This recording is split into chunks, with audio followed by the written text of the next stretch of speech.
Hi friends, இந்த moms கிச்சனில் healthy breakfast எப்படி பண்ணுறதுன்னு பார்க்கலாம். ஒரு சாலட் தான் பண்ணுறேங்க. அதுக்கு தேவையான பொருட்கள் வந்து கிரவுண்ட்நட் வேக வச்சுருக்குறேங்க, ஸ்வீட் கார்ன் வேக வச்சுருக்குறேங்க, கொஞ்சம் குக்கும்பரு, ஆனியனு, ரெட் கேப்சிகம்ங்க, கொரியாண்டர், கொஞ்சம் பைனாப்பிள், டொமேட்டோ, கொஞ்சம் சில்லிங்க, அப்புறம் பெப்பரு, சால்ட்டுங்க தாங்க. அதில் அரிகனோ இது மில்கி மிஸ்ட் போடுறது தான் போடலாம், எல்லாம் அப்படியே சாப்பிட்டுக்கலாங்க. எப்படி சேர்த்துன்னு பார்க்கலாம். கொஞ்சம் கிரவுண்ட் நட்டுங்க, கொஞ்சம் ஸ்வீட் கார்ன் போட்டிருக்குறாங்க. இதெல்லாம் இன்க்ரீடியன்ஸ் மிக்ஸ் பண்ணிக்கலாங்க.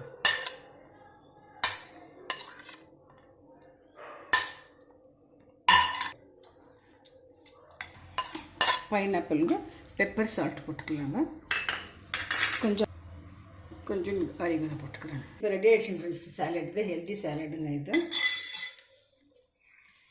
வாங்க ஃப்ரெண்ட்ஸ் சாப்பிட்லாம். இது வந்து கொஞ்சம் இது சயா சீட் வச்சுருக்குறாங்க, இந்த வாட்டர் வச்சுருக்காங்க, க்ரீக் யோகர்ட் வச்சுருக்காங்க, கொஞ்சம் பைனாப்பிளுங்க. இந்த சாலட் வந்து பிரேக்ஃபாஸ்ட்டுக்கு நல்லாயிருக்கும். நீங்களும் ட்ரை பண்ணுறேன். தேங்க்யூ ஃபார் வாட்சிங்.